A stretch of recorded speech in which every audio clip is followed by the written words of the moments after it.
नमस्कार, मैं हूं श्री शुक्ला। अग्निपथ में आपका बहुत बहुत स्वागत है। आज हम चर्चा करेंगे उत्तर प्रदेश में होने वाली ग्लोबल इन्वेस्टर्स समिट का, क्योंकि इसके लिए पूरी सरकार बहुत तेजी से लगी हुई है। उत्तर प्रदेश के दोनों डिप्टी सीएम यानी केशव प्रसाद मौर्य और ब्रजेश पाठक के साथ उत्तर प्रदेश के कई मंत्री अलग अलग देशों का दौरा कर रहे हैं, वहाँ रोड शो कर रहे हैं, ताकि फरवरी में होने वाले इस ग्लोबल इन्वेस्टर समिट में ज़्यादा से ज़्यादा निवेश आ सके। सरकार का कहना है कि यूपी के युवाओं को रोजगार मिल सके, यूपी में नई इंडस्ट्री आ सके और यूपी में एक नई तस्वीर उभर कर सामने आए, इसके लिए पूरी कवायद की जा रही है। 2023 में ग्लोबल इन्वेस्टर समिट लखनऊ में होगा। इससे पहले यूपी सरकार के मंत्री, आईएएस अफसर 16 देशों के दौरे पर हैं, वहां से निवेश लाने का लक्ष्य भी रखा गया है। लेकिन अब इन्वेस्टर समिट को लेकर सियासत शुरू हो गई। अखिलेश यादव ने ट्वीट करके लिखा कि दिखावटी निवेश से उत्तर प्रदेश में विकास नहीं होगा, कागज पर छपी मोमबत्ती दिखाने से उजाला नहीं होगा। यानी इस मुद्दे पर भी सियासत शुरू हो गई है कि अगर निवेश आता है तो उस निवेश की हकीकत क्या होती है। स्वीडिश निर्माण कंपनी सरने की अगर बात करें तो यूपी फिल्म सिटी परियोजना में वो 10,000 करोड़ रुपए का निवेश करना चाहती है। स्वीडन ने भारत में अपने निवेश गंतव्य के रूप में यूपी का चयन किया है। स्टॉकहोम रोड शो में फिल्म सिटी खुदरा पर्यटन अपशिष्ट प्रबंधन के लिए निवेश के लिए सहमति व्यक्त की गई है। बता दें कि 10, 11 और 12 फरवरी को 2023 को लखनऊ में ग्लोबल इन्वेस्टमेंट समिट आयोजित की जा रही है। सरकार का मकसद है कि उत्तर प्रदेश में निवेश हो। ऐसे में निवेशकों को यूपी में लाने के लिए राज्य सरकार प्रयास कर रही है। जी हाँ, तो ये है इन्वेस्टर समिट की सरकार की जो दावे हैं और नीतियां हैं कि किस नीति के तहत वो इस इन्वेस्टर समिट को आगे बढ़ा रही है और किस तरह से वो कई लाख करोड़ के निवेश को लाने की कवायद कर रही है। जाहिर सी बात है कि ये ग्लोबल इन्वेस्टर समिट पहली बार उत्तर प्रदेश में हो रही है। इससे पहले इन्वेस्टर समिट हुआ करती थी, लेकिन इस इन्वेस्टर समिट से कितनी राहें उत्तर प्रदेश के विकास की आसान होगी, हम इस पर चर्चा करेंगे। और क्या जो विपक्ष सवाल उठा रहा है उसमें सिर्फ सवाल हैं या फिर वो कुछ और सियासत करना चाहता है, इस पर भी हम चर्चा करेंगे। ये भी जानने की कोशिश करेंगे कि आखिरकार इन्वेस्टर समिट्स जब होती हैं तो उसका लाभ कितना मिलता है, क्योंकि अगर इस बार की बात करें तो बहुत बड़ा लक्ष्य रखा गया है। तमाम एमओयू, हालांकि सरकार की तरफ से कहना है कि तमाम एमओयू साइन हो चुके हैं कई हज़ार करोड़ के, लेकिन जो लक्ष्य रखा गया है वो लाख करोड़ के आसपास का है, जो कि एक बहुत बड़ा फिगर है। उसको सरकार कैसे अचीव करेगी, ये भी बहुत बड़ी चुनौती होगी। और अगर सच में इतना बड़ा इन्वेस्टमेंट उत्तर प्रदेश के अंदर आता है तो ये भी एक बड़ी बात होगी, क्योंकि उत्तर प्रदेश में और जगहों की तरह भी समस्याएं हैं, रोज़गार की समस्याएं हैं, डेवलपमेंट अभी उत्तर प्रदेश में और होना बाकी है। तो क्या डेवलपमेंट की जो पटरी है वो तेज़ी से दौड़ेगी, इस पर भी हम चर्चा करेंगे। इस चर्चा को शुरू करने से पहले मैं आपको कुछ रिएक्शन सुनाता हूं, उसके बाद मैं अपने गेस्ट पैनल से आपका परिचय कराऊंगा। योगी आदित्यनाथ जी के कार्यकाल में आज उत्तर प्रदेश की छवि बदली है। आज ग्लोबल इन्वेस्टर समिट के तहत पूरी दुनिया भर से बड़ी बड़ी कंपनियां उत्तर प्रदेश में निवेश के लिए आना चाहती हैं, लेकिन ये सारी बातें अखिलेश यादव जी को अच्छी नहीं लग रही हैं और इसीलिए वो आज इस निवेश का मजाक उड़ाने का काम कर रहे हैं। पुराना अनुभव बताता है कि सरकारी धन का उपयोग करते हैं, उसका बेजा इस्तेमाल करते हैं, बड़े बड़े वादे करते हैं, होर्डिंग लगाते हैं, पोस्टर लगाते हैं और कार्यक्रम करने के लिए कोई अपनी सरकार में बना स्थान भी नहीं पाते हैं। जितनी इन्वेस्टर समिट हुई उनका नतीजा अभी ज़मीन पर कुछ दिख नहीं रहा है। इसलिए हमारा भरोसा है कि जो लोग गए हैं वो घूम फिर के आएंगे।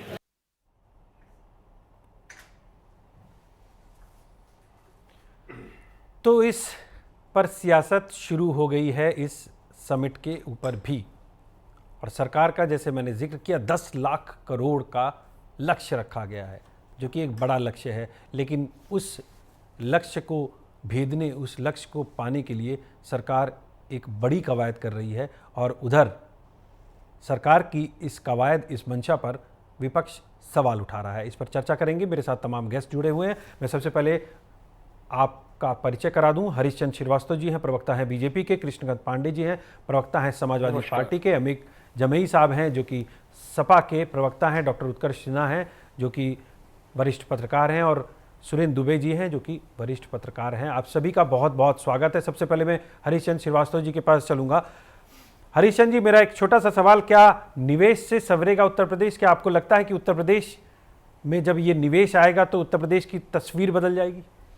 और कितनी बड़ी चुनौती है इतना बड़ा निवेश लाने को लेकर? निश्चित रूप से श्रेय जी, जो इस देश के यशस्वी प्रधानमंत्री मोदी जी का संकल्प है, देश के जनता जनार्दन की खुश समृद्धि और खुशहाली, और उसको लेकर के जिस तरह से उनके मार्गदर्शन में और उत्तर प्रदेश के अभिनंदनीय मुख्यमंत्री आदरणीय योगी आदित्यनाथ जी के नेतृत्व में जो कार्य हो रहा है, उसमें निश्चित रूप से तस्वीर बदल रही है। लोग समृद्धि और खुशहाली की तरफ तेजी के साथ आगे बढ़ रहे हैं। उत्तर प्रदेश विकास के पथ पे जिस तेजी के साथ अग्रसर है, वो निश्चित रूप से इस बात का अपने आप में प्रमाण है कि जो आने वाले दिनों में विकास विभिन्न रूपों में, चाहे वो रोजगार के रूप में हो, समृद्धि के रूप में हो, व्यापार के रूप में हो, ट्रेड के रूप में हो, एक्सपोर्ट के रूप में हो, विभिन्न रूपों में आपको देखने को पूरी तरह से साकार होगा। और अभी आप देखिए, जो ओडीओपी को लेकर के काम हुआ, जो एमएसएमई को लेकर काम हुआ, उसमें उत्तर प्रदेश का जो एक्सपोर्ट है वो मुझे लगता है 25 से 35% के बीच में बढ़ा है, और ओडीओपी वैश्विक उत्पाद बन करके वैश्विक बाजार में स्थापित हुआ है। इसी तरह से विभिन्न कंपनियों ने जो निवेश समिट के दौरान, 2018 की निवेश समिट के दौरान जो एमओयू हस्ताक्षर किए थे, उसमें से अनेक ऐसी कंपनियां हैं जो विभिन्न क्षेत्रों में अपना काम शुरू कर चुकी हैं। और आने वाले दिनों में आप देखेंगे कि ये जो फरवरी में 10 से 12 फरवरी तक, आगामी 10 से 12 फरवरी में जो ग्लोबल निवेश समिट होने वाली है, इसको लेकर के लोगों में उत्साह है। और मुझे लगता है कि जब माननीय मंत्रीगण विभिन्न देशों में इन्वेस्टर समिट को लेकर के और रोड शो के लिए गए थे, उसके पहले ही 1,25,000 करोड़ से ज़्यादा के निवेश प्रस्ताव उत्तर प्रदेश सरकार को प्राप्त हो चुके थे। और जो प्रस्ताव माननीय मंत्रीगणों को प्राप्त हुए हैं विभिन्न देशों में, दोनों माननीय उप मुख्यमंत्री और विभिन्न माननीय आदरणीय सुरेश खन्ना जी, जितने भी सीनियर मिनिस्टर्स हैं, सब जतिन प्रसाद जी, आदरणीय धर्मपाल जी सहित सभी करीब करीब वरिष्ठ मंत्री विभिन्न देशों में प्रवास कर रहे हैं। और इसके अच्छे नतीजे माननीय मुख्यमंत्री इसलिए इसके लिए 10 लाख करोड़ का लक्ष्य रखा है। $1 ट्रिलियन की इकोनॉमी का जो उत्तर प्रदेश का लक्ष्य है, उसको उत्तर प्रदेश प्राप्त करेगा, क्योंकि जो संकल्प है और जो इनिशिएटिव है और जिस दृढ़ता के साथ उत्तर प्रदेश के मुख्यमंत्री और पूरी सरकार इस काम में लगी हुई है, निश्चित रूप से यह सफल होगा। क्योंकि यदि हमारा संकल्प सही दिशा में है और उस संकल्प के प्रति हमारी निष्ठा, पूरी तरह से प्रतिबद्धता है, तो निश्चित रूप से वो सफलता की तरफ अग्रसर होती है। और इसमें इसके साकार होने से उत्तर प्रदेश में रोजगार के अवसर बढ़ेंगे, साथ ही उत्तर प्रदेश के लोगों की समृद्धि और खुशहाली बढ़ेगी, और उत्तर प्रदेश भारत के विकास का ग्रोथ इंजन बनेगा। जी बिल्कुल। अमित जमई साहब का मैं रुख करता हूँ। अमित साहब, ये बताइए कि भाई उत्तर प्रदेश में तमाम इन्वेस्टर्स आए, पैसा आए, रुपया आए और उत्तर प्रदेश डेवलप करे, तो इसमें दिक्कत कहाँ पे है? तो इसमें तो सियासत नहीं होनी चाहिए। जी श्री जी, इसमें तो आपकी बात बिल्कुल जायज़ भी है। लेकिन हम जब इंटरनेशनल जो हमारे जो मल्टीनेशनल कंपनीज़ हैं उनके जब भारत में विशेषकर जब हम यूपी में इन्वेस्टमेंट की बात करते हैं 2017 से हम लगातार देख रहे हैं कि माननीय मुख्यमंत्री योगी आदित्यनाथ जी कोशिश बहुत कर रहे हैं, मतलब उनकी कोशिश में कोई कमी नहीं है, लेकिन और दावों में भी कोई कमी नहीं है। आंकड़े बड़े हैं कि निवेश का इंटरेस्ट दिखाया है, लेकिन जब हम आदरणीय वाजपेयी जी से पूछते हैं कि वाजपेयी जी आप हमें एक का पता बता दो अंतर्राष्ट्रीय कंपनी का, मल्टीनेशनल कंपनी का, कि कौन सा कंपनी आया, तो वाजपेयी जी भूल जाते हैं कि कंपनी कौन सा आया, क्योंकि कंपनी कोई नहीं आई। 17 के बाद उत्तर प्रदेश में जिस तरह से कानून व्यवस्था की जो हालत बिगड़ी हुई है, जिस तरह से पूरे प्रदेश में अशांति है, जिस तरह से पूरे प्रदेश में फेक एनकाउंटर्स हैं, जिस तरह से पूरे प्रदेश में बुलडोजर से लेकर न जाने क्या क्या जो भ्रष्टाचार है, इसकी वजह से कोई भी अशांत प्रदेश में नहीं जाना चाहता। विकास के लिए चाहिए होता है कि प्रदेश में खुशहाली, शांति हो, अमन हो, वहाँ पे आते हैं इन्वेस्टर्स। तो हमने तो ये नहीं देखा कि 17 के बाद कोई इन्वेस्टर, आप 17 से पहले का 12 का जो टेन्योर रहा आप याद करें, माननीय अखिलेश यादव जी ने जब यूपी को बढ़ाने का सपना देखा तो उन्होंने दुनिया का सबसे बड़ा एमएनसी को बात किया, सैमसंग को। तो हम उनको पकड़ने नहीं गए थे कि हम आपके घर पे आके धरना दे देंगे कि यूपी में चलो आप हमें इन्वेस्ट करो। हम उनसे भीख मांगने नहीं गए। होता है ना, अभी ये तो एक तरीका होता है।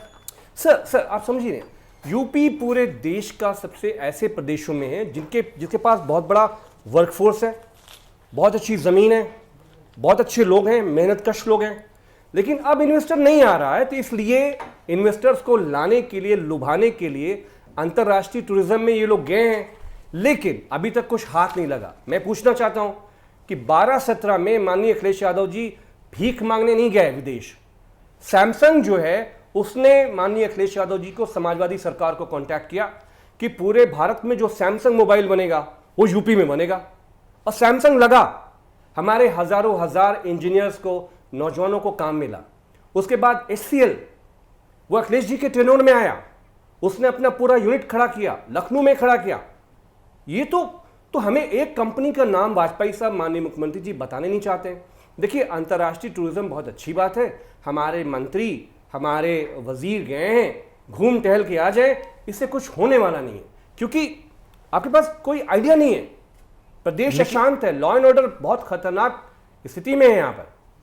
लेकिन मेरे पास तो कुछ फिगर पड़े हुए जहाँ पे बताया जा रहा है कि MOU साइन हो चुके हैं, सिंगापुर में MOU साइन हुआ है, कनाडा में MOU साइन हुआ है, जापान में MOU साइन हो रहा है।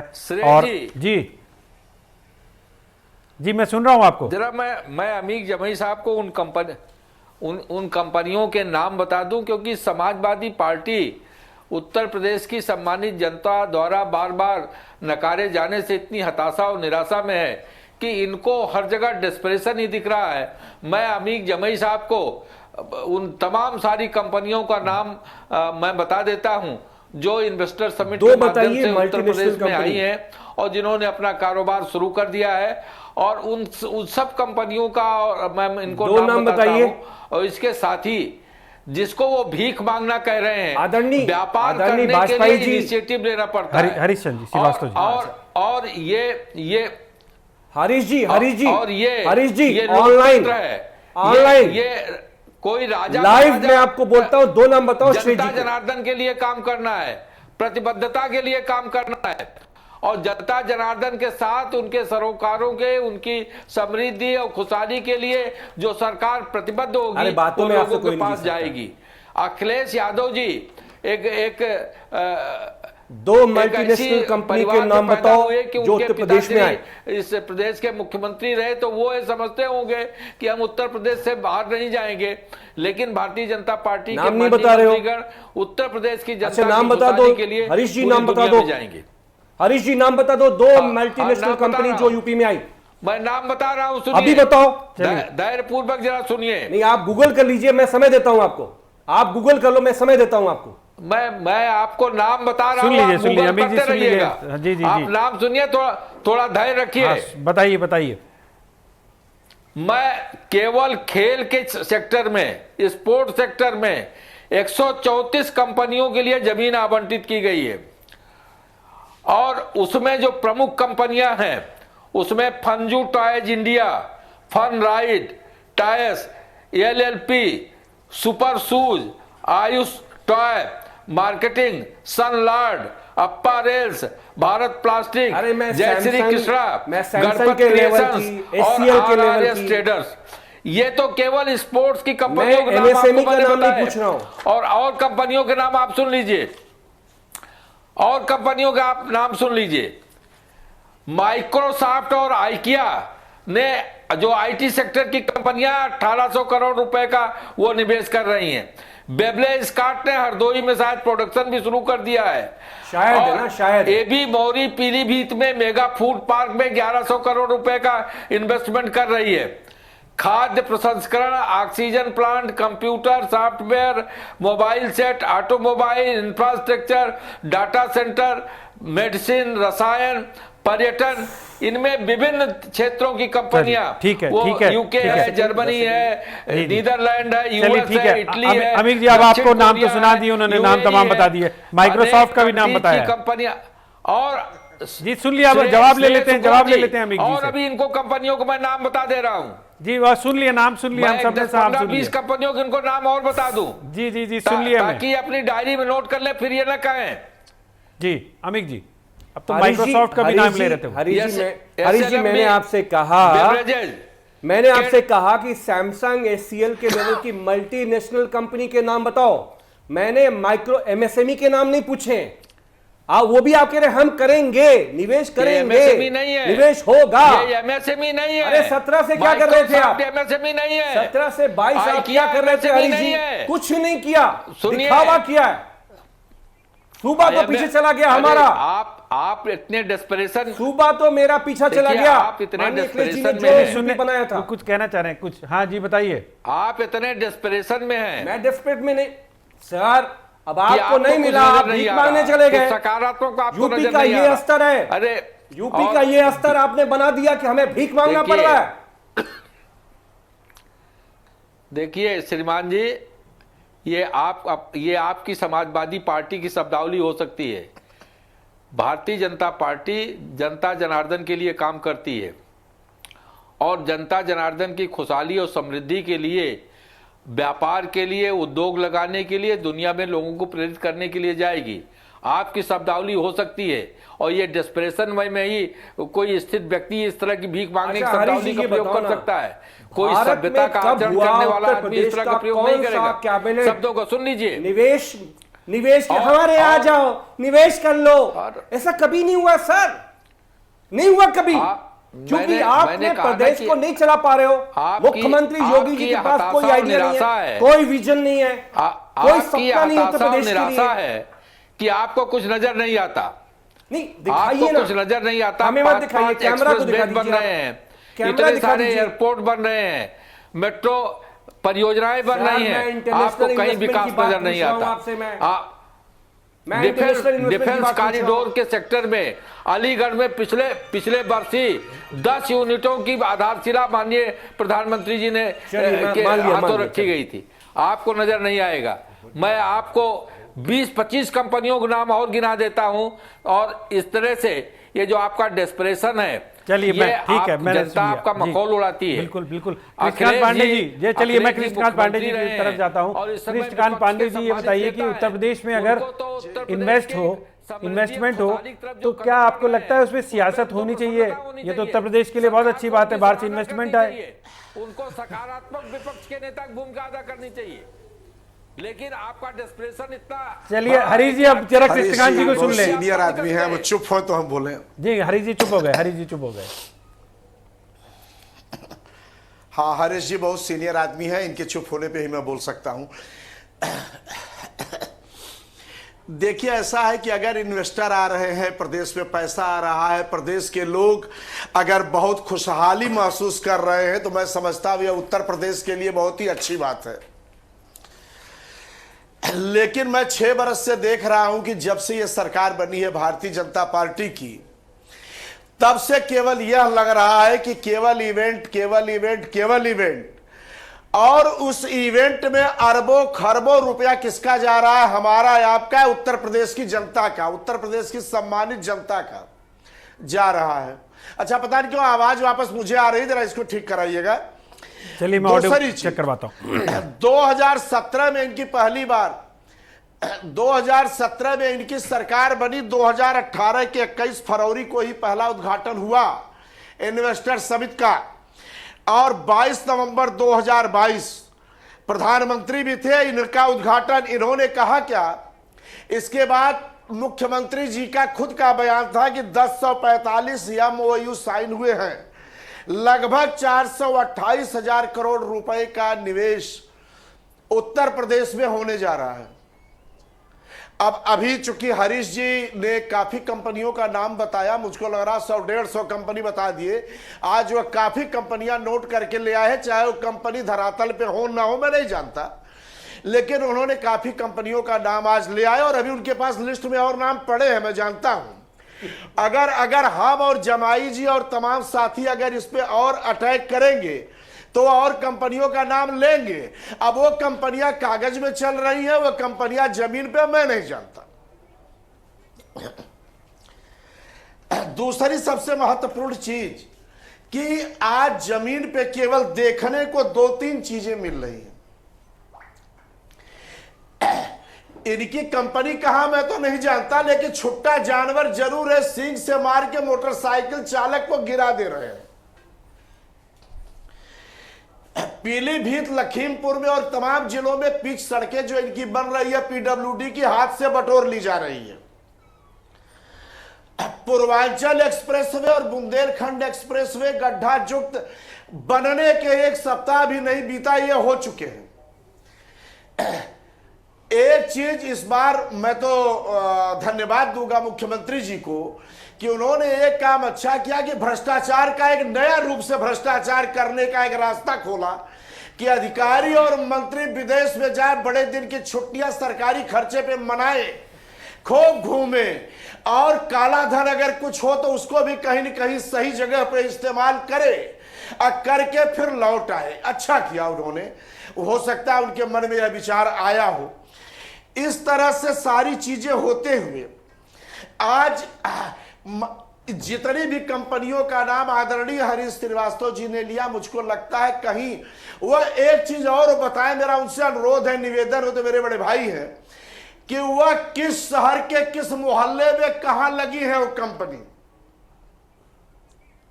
अब हरीश जी सबके एड्रेस थोड़ी ना लेके बैठे हैं। जिस तरह के उत्तर प्रदेश कहां तक बताएंगे, अब वो कोई एड्रेस वो तो लिस्ट लेके बैठे। अरे 300-400 कंपनी है भाई, 300-400 कंपनी है। कंपनी लेके वो बैठे हुए हैं, जगह हो सकता है ना हो, अगली डिबेट में बता देंगे कि वो जगह कहां है। नहीं, जगह भी है, जगह का नाम भी आपको बताया है। एक नाम आपको ध्यान से सुना नहीं होगा, लेकिन आप ध्यान से सुनेंगे तो जगह का नाम भी पता लग जाएगा। लेकिन हरीश जी अगले बार, अरे आप तो बड़े सम्मानित आदमी हैं, बड़े सम्मानित आदमी हैं, आप अगली बार बता दीजिएगा, अगली बार बता दीजिएगा। और कौन अधिकारी कहां। एक चीज और बताइएगा कि जो रोड शो विदेशों में हो रहा है, उसमें कुछ इन्वेस्टर भी रोड शो में आ रहे हैं कि नहीं आ रहे हैं, जरा ये भी बताइएगा। हेल्थ के सेक्टर में हम सबसे निचले पायदान पे हैं। ये नीति आयोग कहा कि हेल्थ के सेक्टर में हम सबसे नीचे हैं। प्रति 1000 जन पर शिशु मृत्यु दर 50%, नवजात की मृत्यु दर 35.7। ये हमारी 5 साल की है जो इधर की ग्रोथ रिपोर्ट है इनकी। बिजली के क्षेत्र में हम सबसे खराब स्थिति में है। सारे तरह से सब इनके इन्वेस्टर उत्तर प्रदेश में आ कहां से रहे हैं, यह थोड़ा सा समझने की बात होगी कि वह कैसे आ रहे हैं। शुद्ध रूप से अरबों खरबों रुपया उत्तर प्रदेश की जनता का, यह केवल विदेशों के दौरे पर और यहां इन्वेस्टर के आने पर जो खर्च किए जा रहे हैं, यह गरीब जनता की कमाई का, गाढ़ी कमाई का यह नाजायज खर्च है। और मुझे कहने में आपके बड़े चैनल पे जरा भी संकोच नहीं है कि उत्तर प्रदेश का सबसे बड़ा घोटाला इन्वेस्टर समिट है, सबसे बड़ा घोटाला और सबसे बड़ा भ्रष्टाचार है। आने वाला जमुना एक्सप्रेसवे भी इसी तरह बना था। जमुना एक्सप्रेसवे का भी बड़ा तामझाम हुआ था। बाद में पता लगा कि जमीन करके अपने ही लोगों को दे के किस किस तरह से हुआ, आज भी जांच चल रही है। तो यह उत्तर प्रदेश का सबसे बड़ा घोटाला है, सबसे बड़ा भ्रष्टाचार है। और जोगी जी, उत्तर प्रदेश में कुछ महंगाई, 3 चीज है उत्तर प्रदेश में और देश में जो जमीन पे है, उन्हीं को इन्वेस्टर समिट आप कह सकते हैं। 30 सेकेंड और लूंगा आपका। एक तो छुट्टा जानवर, दूसरा महंगाई, तीसरा बेरोजगारी। हाँ, एक चीज मैं भारतीय जनता पार्टी को जरूर कहना चाहूंगा, एक इन्वेस्टर आया है इस देश में, एक इन्वेस्टर इन लोगों ने बुलाया है जो इनसे जमीन भी नहीं मांगता है और वह जमीन भी खुद एक्वायर कर लेता है, कॉलोनियां बना रहा है, गांव बसा रहा है, एयरपोर्ट बना रहा है, सड़कें बना रहा है, पुल बना रहा है। वह है चाइना। झूला झुलाते झुलाते एक इन्वेस्टर ले आए हैं इस देश में जो कुछ नहीं मांग रहा है, न रुपया, न पैसा, न जमीन, और गांव का गांव हमारे देश की सरहद पे बसाया जा रहा है। उस पे न ये सदन में जवाब देते, न सदन के बाहर जवाब देते हैं। एक इन्वेस्टर भारतीय जनता पार्टी के पास बड़ा मजबूत मिला है। जी बिल्कुल। चलिए मैं तकी साहब का रुख करूंगा। तकी साहब, ये बताइए कि ये जो इन्वेस्टर समिट है, ग्लोबल इन्वेस्टर समिट, आपकी सरकार है दिल्ली में, तो आपको नहीं लगता कि दिल्ली में भी इसी तरह की कवायद होनी चाहिए? क्योंकि निवेश आए, दिल्ली में भी निवेश आए, तो आप लोग नहीं पहल करना चाहते हैं इस तरह का? देखिए, एक कहावत है हिंदी में, खाया पिया कुछ नहीं, गिलास फोड़ा 12 ने। ये उत्तर प्रदेश में बहुत कहावत चलती है और पिछले लगातार कई सालों से मैं इस इन्वेस्टर समिट को देख रहा हूँ। आपने देखा होगा एक कोरियन कंपनी के साथ जिसकी खुद की टर्न अराउंड जो है 12-13 करोड़ था, उससे हज़ारों करोड़ के MOU साइन करा लिए गए। तो MOU जो है, जो मेमोरेंडम ऑफ अंडरस्टैंडिंग है, उनका कोई लॉजिकल वो नहीं है कि वो वहाँ पे इन्वेस्टमेंट करेंगे। एक आपने अंडरस्टैंडिंग बना ली, उसको साइन करा लिया, उससे ये नहीं होता कि ऐसा होने वाला है। और आप तो बहुत बड़ा पहला स्टेप तो यही होता है ना तकी साहब, पहला स्टेप तो किसी भी इन्वेस्टमेंट का ही होगा। देखिए, वो स्टेप है, लेकिन उस पेपर की कोई वैधता नहीं, आप चैलेंज नहीं कर सकते उसको कोर्ट में कि भाई आपने मेमोरेंडम ऑफ अंडरस्टैंडिंग साइन किया, इसके आपने इंसल्ट क्यों नहीं किया। कोई भी आदमी वहाँ निकल सकता है। दूसरी बात ये कि उत्तर प्रदेश में जिस तरह का माहौल है, बिजली 24 घंटे आपको लखनऊ में नहीं मिलती, सड़कें ठीक नहीं है, लखनऊ में गड्ढे मिलते हैं, आपको डेंगू मलेरिया फैल रहा है, पानी ये सब जगह जमा हो रहा है, उसके ऊपर काम नहीं हो रहा है। तो ऐसे प्रदेश के अंदर जहाँ महिलाओं के साथ लगातार रोज़ नए प्रकरण हो रहे हैं, अपराध हो रहे हैं, ऐसे में इन्वेस्टमेंट जो आदमी करेगा, जो अपने बंधु को वहाँ भेजेगा, उसके प्रति वो सजग होगा, उसको भी देखेगा इन्वायरमेंट कैसा है। दूसरी बात ने कोरोना में देखा, बहुत बड़ी तादाद में बहुत सारे मजदूर अलग अलग जगहों से, गुजरात से, हिमाचल प्रदेश से, पंजाब से, हरियाणा से और दिल्ली से उत्तर प्रदेश की तरफ आए। उस वक्त बात की गई थी कि जितने भी मजदूर आए हैं, इन मजदूरों को हम यहीं नौकरी देंगे और यहीं इनको कारोबार मिलेगा, इनको बाहर जाने की जरूरत नहीं पड़ेगी। लेकिन जैसे कोरोना खत्म हुआ, बसें आई, बसें वापस उस मजदूरों को आए तो बेचारे पैदल थे, लेकिन उनको लेने के लिए बसें आई अलग अलग स्टेट से और उनको वापस बसें में भर के कारीगर को लेके चली गई। तो वो जो स्किल था, जो कहा गया था हम उत्तर प्रदेश के स्किल को उत्तर प्रदेश में यूज़ करेंगे, वो स्किल जो उत्तर प्रदेश के लोगों का उत्तर प्रदेश में यूज़ नहीं हो रहा है। मैं आपके चैनल के माध्यम से आपसे भी कहता हूँ, प्लीज़ मेरे साथ चलिए, और आपके बीजेपी प्रवक्ता से भी कहता हूँ साथ में चले और दिखाएं कैमरे के ऊपर कि उत्तर प्रदेश में कितनी फैक्ट्रियाँ लग गई है, कितने लोगों को रोजगार मिल रहा है, कितना स्किल यूज़ हो रहा है और उत्तर प्रदेश की GDP पर उसका क्या असर पड़ा है, ये दिखाएं कैमरे के सामने। आज की डेट में आप कुछ छुपा नहीं सकते। आज हम इंफॉर्मेशन टेक्नोलॉजी के दौर में है, सब चीज़ें सामने होती हैं। सिर्फ न्यूज़ में आके बोलने से या पेपर में छापने से फरवरी तक तो सामने आ ही जाएगा। जब फरवरी इससे पहले भी सामने आया ना। इससे पहले जो इन्वेस्टर समिट हुई थी, उसके बाद क्या हुआ? इन्वेस्टर समिट हुए तो अभी 5 साल ज़्यादा हो गया। अच्छा, लेकिन एक चीज़ बताइए मुझे कि मॉडल क्या खराब है? मॉडल तो अच्छा है कि भाई विदेश से आप लोगों को बुला रहे हैं और यहाँ पे इन्वेस्ट करा रहे हैं। देखिए, हमारे प्रधानमंत्री, फायदा तो यूपी का होगा, मैं कह रहा हूँ फायदा देश का होगा। जी बिल्कुल। प्रधानमंत्री जी जो हैं, वो भी तो विदेशों की बहुत सारी उन्होंने यात्राएं करी थी, हजारों करोड़ रुपए देश का खर्चा हुआ उनके साथ। हवाई यात्राओं में क्या किया, उसका ब्यूरो ने RTI में देने से मना कर दिया है। और जहां जहां गए वहां से कितना इन्वेस्टमेंट लेके भारत के अंदर आए, उल्टा ऑस्ट्रेलिया का कोयला लेके चले आ रहे हैं जो यूजलेस है, जो ऑस्ट्रेलिया किसी काम का नहीं, उसका कूड़ा उठा के ले रहे हैं और यहाँ स्टेट्स के ऊपर प्रेशर डाल रहे हैं कि आप उसको महंगा बेचिए, क्योंकि अदानी उसके अंदर इन्वॉल्व है। तो अच्छा, ये बताइए मुझे, आम आदमी पार्टी की सरकार जहां जहां पर है, जैसे पंजाब में है, दिल्ली में है, तो आप लोग विदेश नहीं जाते इन्वेस्टमेंट लाने के लिए? कोई मतलब इस तरह की योजना नहीं है आप लोगों की? देखिए, हम विदेशों से तालमेल तब बैठा सकते हैं जब अपने ही लोगों को ट्रेन करें, स्किल डेवलप करें और हमारे देश के अंदर अभी इतनी अपॉर्चुनिटी है, उसको सही से इस्तेमाल करें। आप बताइए कौन सा ऐसा, एक छोटी सी कंट्री है साउथ कोरिया कितने प्रोडक्ट फेमस हैं? आप देखिए ताइवान कितने प्रोडक्ट फेमस हैं? जापान की ब्रांड 10 ब्रांड है जो पूरे वर्ल्ड में चलती है। टोयोटा ले लिए, होंडा ले लिए, सोनी ले लिए, मित्सुबिशी ले लिए, आप सब उसका तोशिबा ले लिए, सबके नाम है। आप सैमसंग है, एलजी है, साउथ कोरिया से आप कितनी कंट्रीज हैं, कितनी कंपनीज हैं। यहाँ बताइए भारत में, उत्तर प्रदेश में इतना निवेश हो रहा है, कौन सी ऐसा प्रोडक्ट हमने भारत में बना लिया पिछले 8 साल में, जहाँ make in India, skill India की बड़ी बड़ी बातें हुई, जो विदेशों में जिसका डंका बज रहा हो और हर आदमी चाहता हो प्रोडक्ट मेरे पास है। आज एप्पल फोन है, हर विश्व में हर आदमी चाहता है एप्पल फोन उसकी जेब में हो, एचपी का लैपटॉप उसके सामने हो, उसके पास गाड़ी हो टेस्ला की। हमने कौन सा ऐसा प्रोडक्ट बनाया पिछले 8 सालों में जिसमें बड़ी बड़ी बातें हुई, जो विश्व तक पहुंची, हर आदमी चाहता है वो एक प्रोडक्ट मेरे पास जरूर हो। तो ये बातें करने से और यथार्थ में बहुत फर्क है। आप जमीन पे अपने लोगों के स्किल को डेवलप नहीं कर पा रहे, वहां आप जातिवाद कर रहे हैं, लोगों को आपस में लड़ा रहे हैं, कभी जातिवाद पे, कभी क्षेत्रवाद पे, क्योंकि आपको चुनाव जीतना है। वो चुनाव का सिमकड़ा आपको दिखने लगता है कि हम कैसे लोगों को एक साथ करें और चुनाव जीते। तो इस तरह से देश डेवलप नहीं हो सकता। बीजेपी जरूर डेवलप हो जाएगी, बीजेपी बड़ी पार्टी बन जाएगी, कई राज्यों में सरकार बना लेगी, सरकार पे तालियां बजाएंगे, ढोल बजाएंगे, लेकिन उस ढोल की आड़ में ये महंगाई को छुपाना चाहेंगे, पेट्रोल डीजल के रेट बढ़े उसको छुपाना चाहेंगे। पूरी दुनिया में 8 महीने में क्रूड ऑयल के रेट विश्व में सबसे कम है। बताइए भारत में क्यों नहीं कम हो रहे? क्यों नहीं भारत के अंदर जीएसटी के दायरे में क्रूड ऑयल को लेकर आ रहे? क्यों नहीं लोगों को राहत दे रहे? जी का रुख करता हूं। बिजली सबसे महंगी, बिजली सबसे महंगी, क्यों नहीं कर रहे? इस तरह के जब इवेंट होते हैं तो क्या उत्तर प्रदेश या किसी भी राज्य की तस्वीर और उसके विकास पर कुछ असर पड़ता है? देखिए, बात असली ये है नीयत क्या है। पहली बार ग्लोबल इन्वेस्टर समिट की बात हो रही है, इसके पहले नेशनल उद्योगपति इन्वॉल्व होते थे, और इसकी परंपरा जहाँ तक मुझे याद है शायद मुलायम सिंह जी के समय शुरू हुई थी, और अमर सिंह इसके मुख्य प्रणेता हुआ करते थे। और उनके जो उद्योगपति मित्र हैं उनको बुलाया गया, तमाम MOU साइन हुए, और बाद में 4 साल 5 साल पता चला कि वो सारे लोग उनके उद्योग लगे नहीं। अब उनका विवरण दे करके हम समय नष्ट करने के बजाय आज के ग्लोबल इन्वेस्टर समिट पर आते हैं। देखिए, एक तब हम कहते हैं कि हम 1 डिस्ट्रिक्ट 1 प्रोडक्ट को बढ़ावा देंगे, बहुत कम खर्चे पर हर शहर में एक कोई प्रोडक्ट है जिसको आप इस्टेब्लिश कर सकते हैं।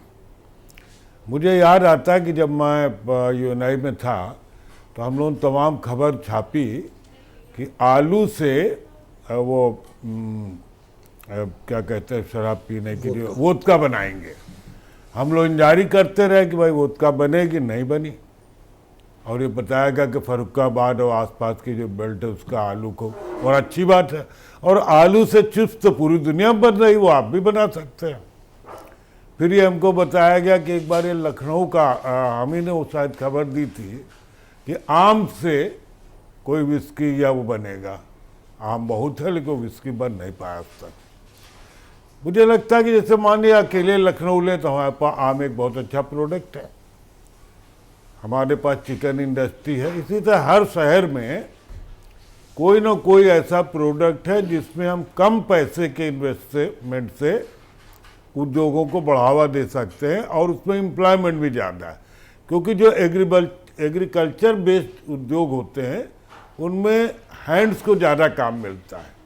और मान लीजिए ये जो कंपनियां आती हैं जैसे माइक्रोसॉफ्ट, ये सब, इनमें उतना लोगों को रोज़गार नहीं मिलता, और बाहर के अगर लोग आते हैं तो बाद में दूसरी प्रॉब्लम्स होती हैं, हिसाब इनके ऊपर कौन से नियम लागू होगा, कौन सा नियम नहीं लागू होगा।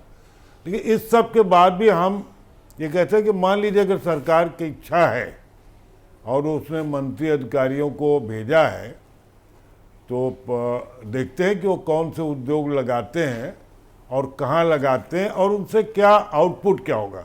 जैसे मैं पढ़ रहा था कि कानपुर में हेल्थ वाले, उसमें शायद स्पेन या फ्रांस की कोई कंपनी लगाने वाली, वो किसको सर्व करेगी। हमारे यहाँ देश में अपने बहुत सी प्राइवेट मेडिकल कंपनीज हैं, यूनिवर्सिटीज़ हैं, हॉस्पिटल्स की चेन है, वो जो बाहर के आएंगे हो सकता है वो उससे भी कॉस्टली है।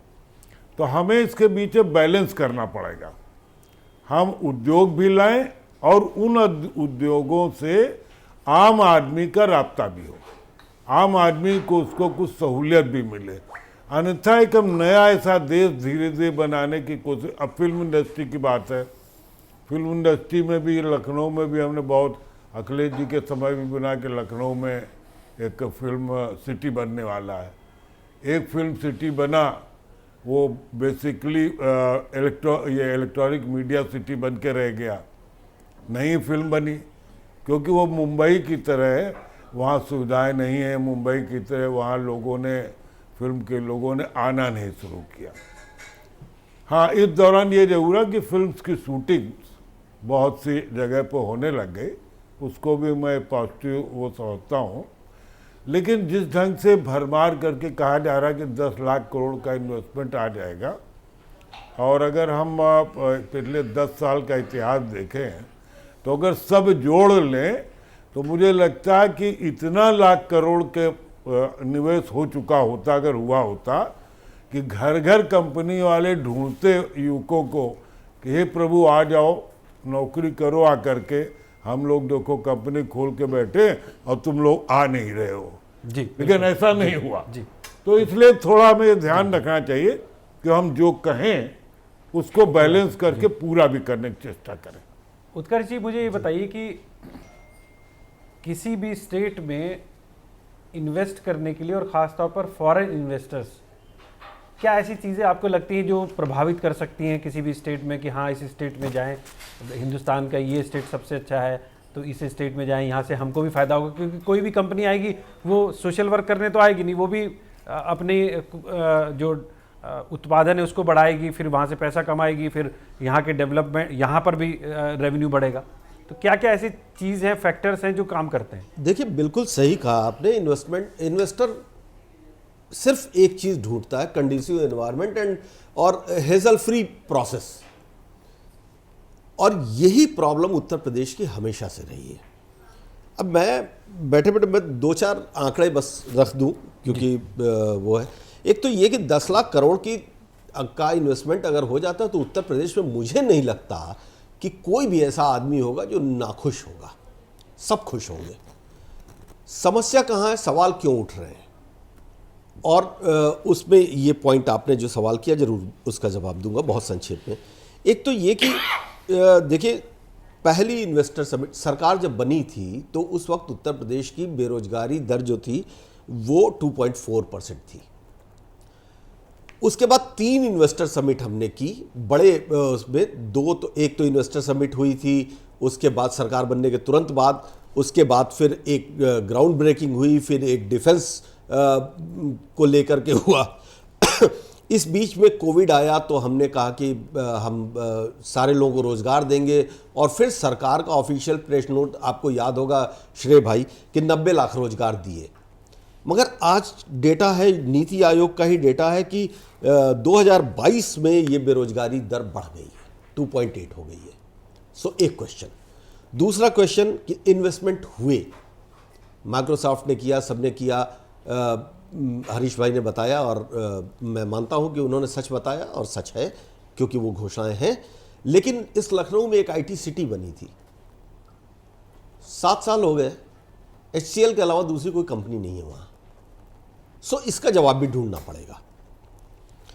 फिल्म सिटी अनाउंस हुए 3 साल हो गए, फिल्म सिटी अभी तक शेप नहीं ले पाई।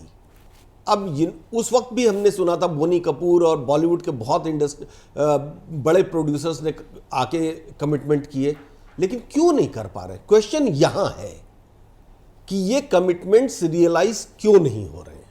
और जब हम इसकी बात करते हैं, आप देखिए बुंदेलखंड एक्सप्रेसवे बना सिर्फ इसलिए कि डिफेंस कॉरिडोर एक उस एरिया में लंबा बनेगा, और उसके लिए लैंड भी, और वहाँ हमने बोर्ड भी देखे हैं, हम जाते रहते हैं तो बोर्ड देखते रहते हैं, लेकिन फैक्ट्रीज नहीं है। क्यों? 2-2.5 साल का टाइम काफ़ी होता है, कम से कम नींव तो लग जानी चाहिए, बाउंड्री वॉल तो हो जानी चाहिए। लेकिन वो सिर्फ और सिर्फ एक जगह मार खाता है उत्तर प्रदेश, यहाँ की ब्यूरोक्रेसी पे। यहाँ की ब्यूरोक्रेसी पता नहीं क्यों, मुझे नहीं मालूम है, सरकार में अमित भाई की पार्टी रही है वो जाने, और हरीश जी की पार्टी है वो जाने, हम लोग तो सरकार के हिस्सा नहीं है। लेकिन मैंने कुछ लोगों से बात की, कुछ डिफेंस सेक्टर के इंडस्ट्रियलिस्ट आए थे तो मुलाकात हुई। हमने कहा भाई कब शुरू कर रहे हैं आप लोग काम? उन्होंने कहा साहब ज़मीन पहले हमारे हासिल तो हो, हमारे आदमी तो सचिवालय में धक्के खा रहे हैं। सो वहां पे गवर्नेंस का इशू है और वो है, इसको मानना पड़ेगा।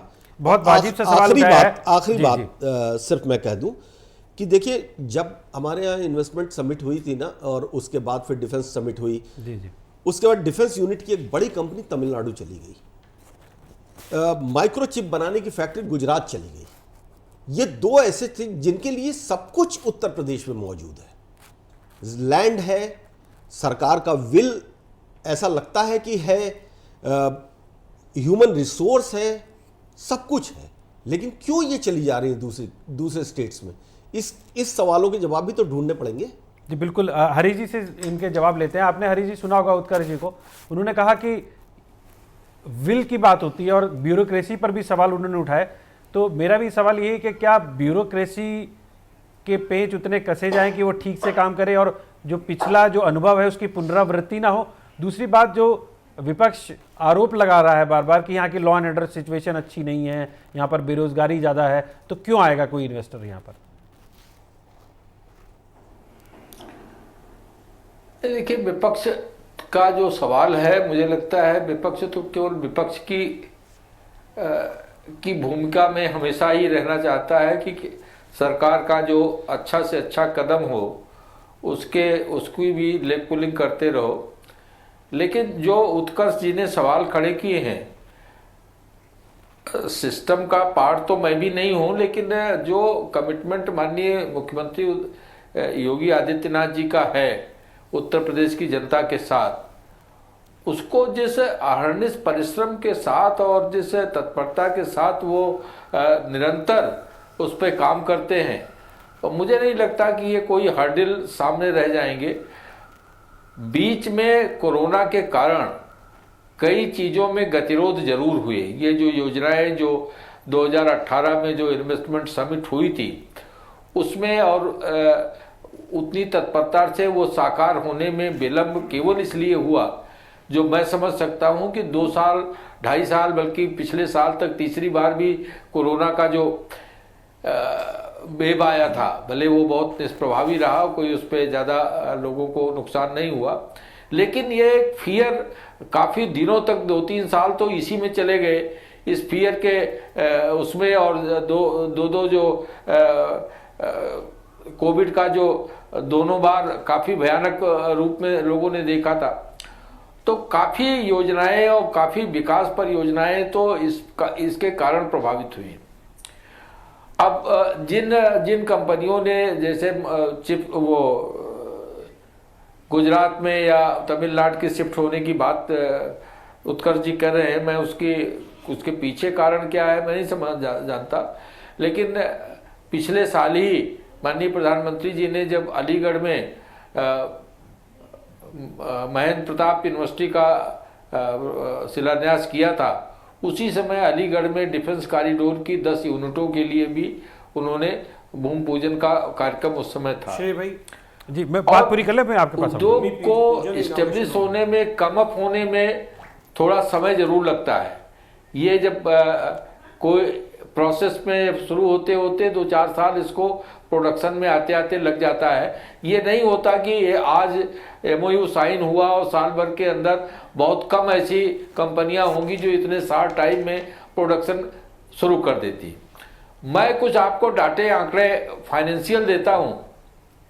विपक्ष तो इस मना स्थिति में है कि वो सभी बातों को नकारता है, लेकिन जो फाइनेंशियल डाटे आंकड़े हैं वो तो अब कम से कम अपने आप में प्रमाण है।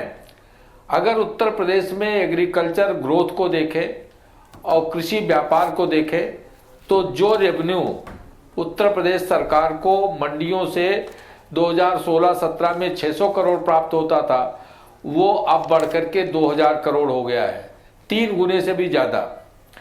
बैट जो 2017 में जिसका कलेक्शन 49,000 करोड़ था, वो 2022 मार्च में 70,000 करोड़ है, लगभग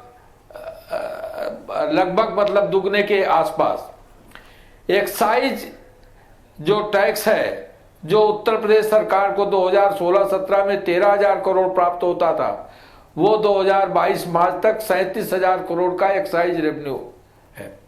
माइनिंग से जो रेवेन्यू 13,000 करोड़ प्राप्त होता था, 1300, ठीक है 1300 करोड़ जी, से समय की कमी है 4,000 हरी जी, करोड़ समय हुआ। की कमी है। अमित जमील लगभग साहब का मैं 3 रुक गुना करूंगा। अमित ज्यादा जमील हुआ। साहब जी, बिल्कुल बिल्कुल जीएसटी जो 800 करोड़ था, जी जी, डाटा मैंने 8,000 सुन लिया, करोड़। मैंने सुन लिया। वो जीएसटी अब 23,000 करोड़ है, ठीक है। 3 गुना। जी, बिल्कुल। तो अगर उत्तर प्रदेश में व्यापार नहीं बढ़ा, उत्पादन नहीं बढ़ा, और तो ये आखिर रेवेन्यू आया कहां से? चलिए, और अमित अगर जमील साहब मुझे ये व्यापार हुआ, बताइए ट्रेड जी, हुआ बिल्कुल बिल्कुल और प्रोडक्शन हुआ, जी। अब अमित तो जमील लोगों साहब की को बात सुन रोजगार लेते भी मिले ही हैं। मिले। अमित जमील साहब ये बताइए कि जो आपके टाइम पे जो समिट होती थी, इन्वेस्टर्स को बुलाया जाता था, जैसे सुरेंद्र दुबे जी ने भी बताया, अमर सिंह के टाइम से ये योजना शुरू हुई, फिर अखिलेश यादव की जब सरकार थी उसमें शुरू हुई, तो उस समिट में और इन समिट में आपको कुछ अंतर मिलता है? और जिस तरह के वो आंकड़े बता रहे हैं वो सब आपकी सरकार के ही बता रहे हैं। 2016-17 600 करोड़ से 2000 करोड़ बढ़ गया, वैट बढ़ गया, ये सारे आंकड़े बता रहे हैं। तो एक तरह से उनका कहना है कि हमारे टाइम पे डेवलपमेंट ज़्यादा हुआ है, हमारे टाइम पे डेवलपमेंट और जो एग्रीकल्चर ग्रोथ थी वो भी ज़्यादा हुई है। तो इसका क्या जवाब है आपके पास? देखिए, हरीश जी ने तो अपने आप को वैसे भी अलग कर लिया कि कोविड में कुछ नहीं हो पाया क्योंकि कोविड की वजह से सब रुक गया, लेकिन कोविड में बहुत बड़े बड़े काम बीजेपी ने करवाए हैं इस देश में। आप समझिए, ऑक्सफैम की रिपोर्ट है, रोज 70 करोड़पति पैदा किए हैं। 9% देश के अमीरों ने देश की 50% दौलत पे जमीन पे कब्जा किया है। ये कोविड में हुआ है। तो प्रधानमंत्री के भारतीय जनता पार्टी के जो फाइनेंसर हैं वो तो इस देश के सबसे खरबपति अरबपति हो गए, लेकिन ये विकास नहीं कर पाए। विकास क्यों नहीं कर पाए? क्योंकि हमारे जो उत्तर प्रदेश के सूबे के मुख्यमंत्री है और हमारे जो माननीय अखिलेश यादव जी थे, आज का जो सरकार है वो ब्यूरोक्रेट चला रहा है। क्योंकि मुख्यमंत्री जी को कुछ पता ही नहीं है। उन्हें सैटरडे में जहाज उठा के गोरखपुर जाना है और वहां सिक्के तौलने कि कितना सिक्के आया वहां पे। तो हमारे जो मुख्यमंत्री जी थे उनको मालूम था कि सहगल जी से काम कैसे लेना है, उन्हें मालूम था कि चीफ सेक्रेटरी से काम कैसे लेना है। जब उन्होंने काम लिया तो उन्होंने ऐसा नहीं किया कि स्वदेशी का नारा आरएसएस लगाती थी, आज विदेश में जाके निवेश मांगने पहुंच गए। हमने 2 काम किए। हमने जो हमारा उत्तर प्रदेश का कोऑपरेटिव था। अच्छा, आपको विदेश जाने से दिक्कत क्या है? मैं तो ये नहीं समझ पा रहा हूँ। उत्तर नहीं, विदेश जाने का विदेश जाए, जहां से डेवलपमेंट हो रहा हो, हमारा जहां ये- से फायदा मिले वहां हमारा- जाता है। भाई आप आजकल तो ग्लोबल हमारा कंट्री, ये ग्लोबल वर्ल्ड है ना। नहीं, किसी आरएसएस तो स्वदेशी वाली पार्टी है हरीश जी। जी, पार्टी है कि नहीं? ना मानते हो नहीं मानते हो? आप विदेश जा रहे हैं, अच्छी बात है। 20 कंट्री में आप घूमेंगे, उत्तर प्रदेश की दौलत बर्बाद करेंगे। सारे ब्यूरोक्रेट्स जब प्रदेश चलाना है तो वो वहां बैठे हुए हैं। लेकिन आपने जो लॉन्चर, रॉकेट लॉन्चर का जो ऐलान किया है, नवनीत सहगल जी ने जो फोटो जारी करी है, श्री जी, हम उत्तर प्रदेश का जो कानपुर का यूनिट है डीआरडीओ का, हमारी सरकार पिनाका मिसाइल बनती थी जो मिग में लगती है, दुश्मनों के उसने होश ठिकाने कर दिए थे। पिनाका मिसाइल डीआरडीओ से छीन के मोदी जी के दोस्त की कंपनी को, प्राइवेट कंपनी को दे दिया गया। तो सवाल यह कि जो डिफेंस आप इन्वेस्टमेंट की बात कर रहे हो वो कोई न कोई आपका प्राइवेट निजी कंपनी है जिसको देने के लिए आप लाने गए हो। अरे सीधे उसी को दे दो, ड्रामा करने की क्या जरूरत है? उत्तर प्रदेश में अमूल ने, विदेश तो छोड़िए, आपका देश का कोई उद्योगपति नहीं आना चाहता है। अमूल माननीय अखिलेश जी के समय पे वो आए, उन्होंने 44,000 का इन्वेस्टमेंट मारा, इन्वेस्टमेंट किया। वो दिख रहा है कि उत्तर प्रदेश लखनऊ में लगा, लेकिन उसके बाद अमूल का कोई यूनिट 17 के बाद उत्कर्ष जी ने जैसे बताया, क्या बात है, आगे नहीं बढ़ा। हमने जो ग्रामीण था, स्वदेशी का नारा आरएसएस देती है, माननीय अखिलेश जी ने कामधेनु प्रोजेक्ट के जरिए पूरे देश में, प्रदेश में एक जाल बिछाया। अच्छा, कि हमारे जो ये बताइए मुझे, डेयरी का, आप इतने सारे काम बता रहे हैं, इतने सारे काम हुए, लेकिन 17 के इलेक्शन में क्या जनता इन कामों को समझ नहीं पाई थी? और फिर 22 के इलेक्शन में देखिए ये 2 इलेक्शन, देखिए ये जो बीजेपी आरएसएस ने जो पूरे देश के संस्थानों को कंट्रोल में किया है जी, ये व्यापारी हैं भ्रष्टाचार के, ये व्यापारी हैं इस देश के कॉन्शियस को इन्होंने भ्रष्ट कर दिया है। इन्होंने लोगों का ध्यान भटकाया, इन्होंने सरकारी मशीनरी का दुरुपयोग किया। क्या यह बात सही नहीं है कि हम 89 सीटें 100, 200, 400, 1000 वोटों से हम हारे हैं? सरकार समाजवादी पार्टी की थी, लेकिन इन्होंने इस मुल्क के संस्थानों को बर्बाद करके डेमोक्रेसी को ये हाईजैक कर रहे हैं। इसलिए हम हारे, हम एक्सेप्ट करते हैं कि हम हारे। लेकिन अगर आप जीते हो तो उत्तर प्रदेश के लोगों के लिए जहमत क्यों बन रहे हो, रहमत क्यों नहीं बन रहे हो, विकास क्यों नहीं हो रहा है? क्योंकि माननीय मुख्यमंत्री योगी आदित्यनाथ जी के पास कोई विजन नहीं है। ब्यूरोक्रेट जानता है, इनको कुछ नहीं मालूम है, जो हम समझाएंगे ये वो करेंगे, इसलिए विकास ठीक नहीं आ रहा है, कोई यूपी में नहीं आना चाहता। ठीक है, कृष्णकांत जी का मैं रुख करूंगा। कृष्णकांत जी ये बताइए कि चाहे वो देश हो चाहे वो प्रदेश हो, आपकी भी सरकारें रही हैं, आपकी सरकारें भी हैं, हर जगह पे ये होता है कि सभी लोग ज़्यादा से ज़्यादा इन्वेस्टमेंट लाना चाहते हैं, खासतौर पे अपने अपने प्रदेश में। आपको लगता है कि सरकार को ये पहल करनी चाहिए? जी नहीं, बिल्कुल सरकार को यह पहल करनी चाहिए, लेकिन सरकार इन्वेस्टर समिट के नाम पे भ्रष्टाचार करे, घोटाला करे, अगर ये नियत है तो मैं समझता हूं कोई अभी घोटाला और भ्रष्टाचार कहां सामने आया है? मैं एक उदाहरण केवल दूंगा जी। मैं एक इन्वेस्टर समिट जिस दिन यह सरकार गई, जांच के बाद इस प्रदेश का सबसे बड़ा घोटाला साबित होगा। यहां जो लाइटिंग लगी थी, जो इंदिरा गांधी प्रतिष्ठान में हुआ था, जो फूल के गुलदस्ते रखे गए थे, इनमें भ्रष्टाचार है। इन्वेस्टर समिट इस प्रदेश का सबसे बड़ा भ्रष्टाचार है। मैं एक उदाहरण देना चाहता हूं कि इन्वेस्टर उत्तर प्रदेश में क्यों नहीं आना चाहता है। उत्तर प्रदेश में आने में किसी भी इन्वेस्टर को, किसी भी उद्योगपति को विश्वास का अभाव है। यह अविश्वसनीय सरकार है। एक उदाहरण, पिछली सरकार ने एक बिजली की यूनिट कुछ लोगों को 90 मेगावाट के कुछ प्राइवेट कंपनियों के द्वारा लगवाई, जिसमें तय हुआ कि 5 रुपया प्रति यूनिट यह सरकार को बिजली देंगे।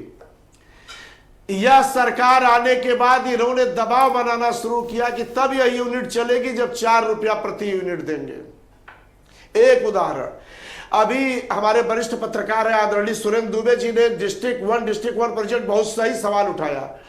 इस सरकार ने भी आते ही शुरू किया वन डिस्ट्रिक्ट वन प्रोजेक्ट, जबकि यह हमारे शासनकाल 89 के पहले से ही यह चला आ रहा था।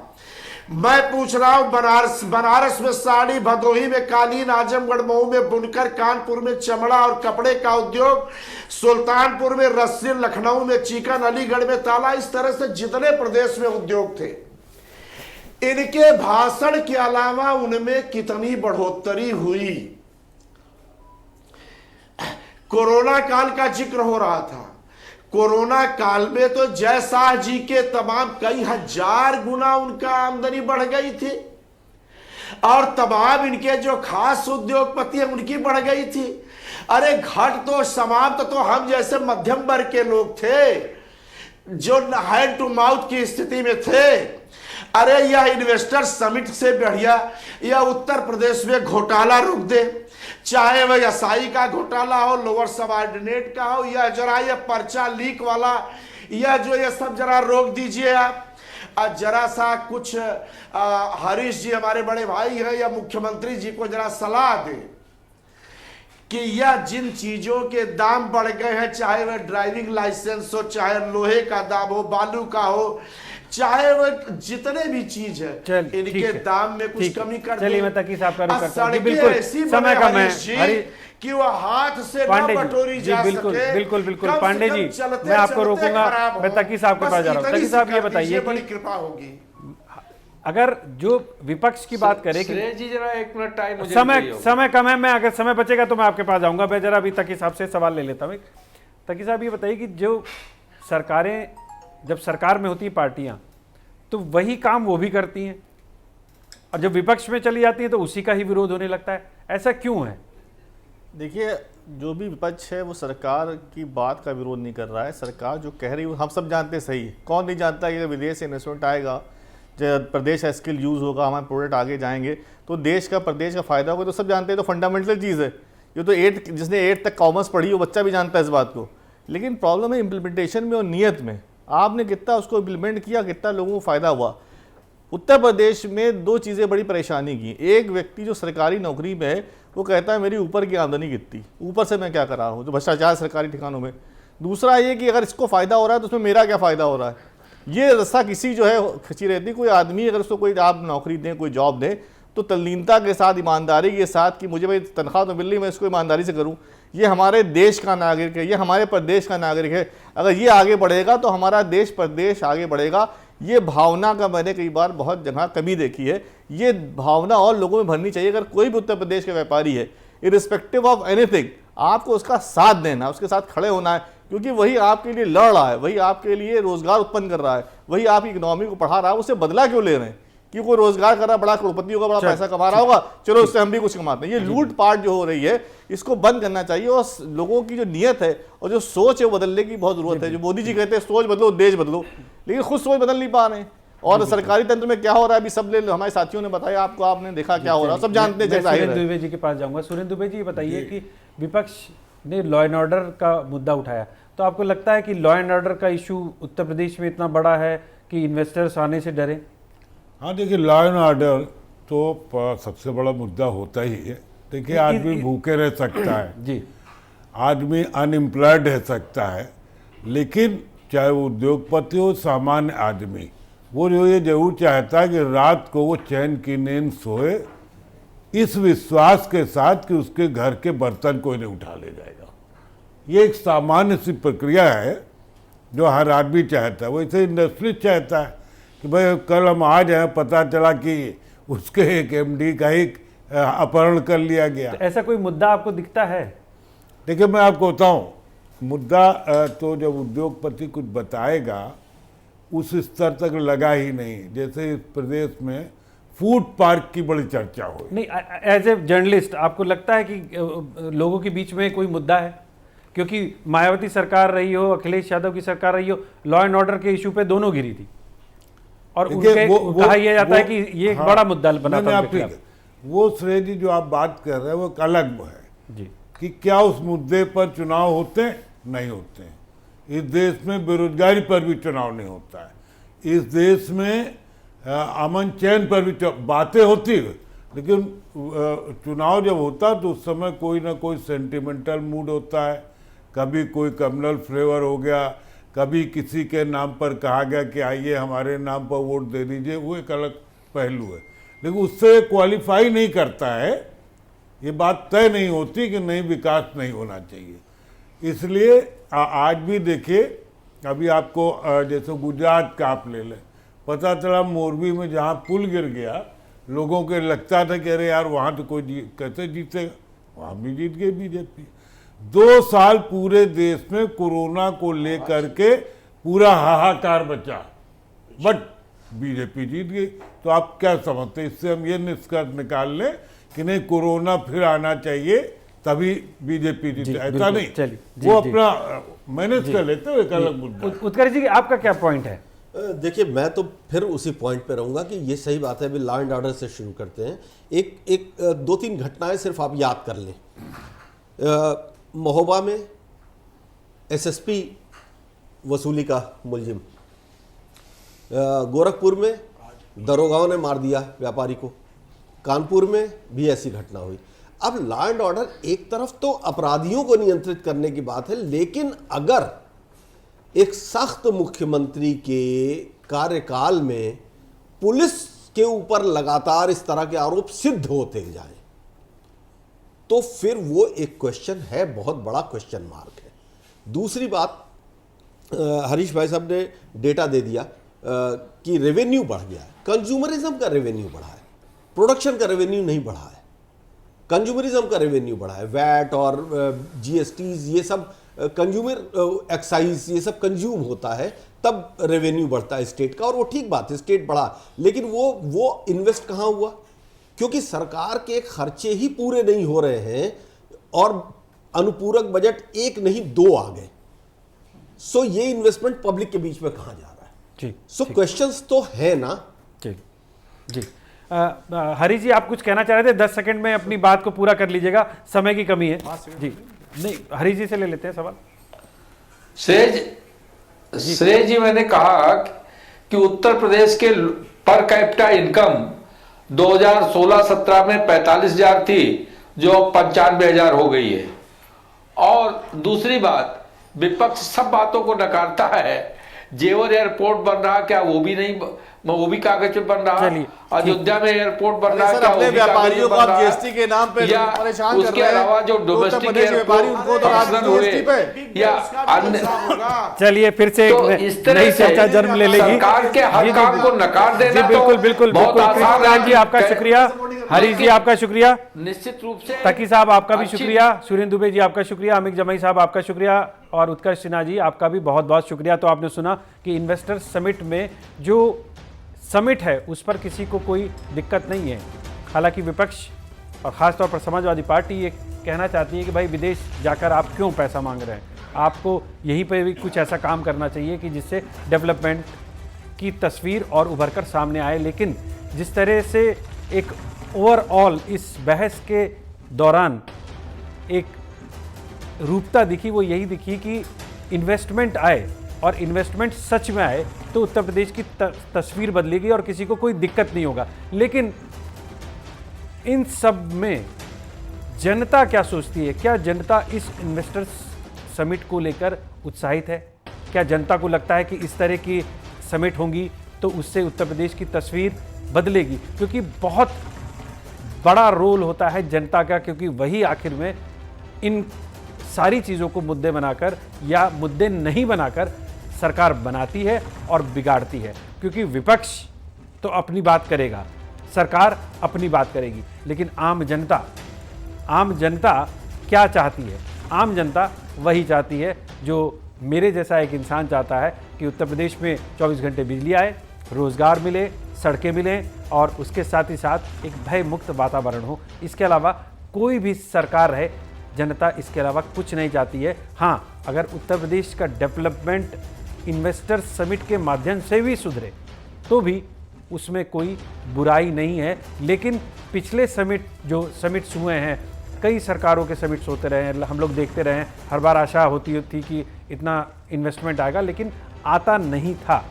अब जो फिगर है 10 लाख करोड़ का, वो बहुत बड़ा फिगर है और सरकार के लिए एक बहुत बड़ी चुनौती होगी कि वो इस फिगर को कैसे अचीव करती है। इसके लिए हमें थोड़ा सा इंतजार करना पड़ेगा, क्योंकि फरवरी में ये इन्वेस्टर समिट है, उसके बाद देखेंगे कि कितना निवेश उत्तर प्रदेश के अंदर आया है। आज के लिए इतना ही, मुझे दीजिए इजाज़त और बने रहिए आप इंडिया न्यूज़ के साथ। नमस्कार।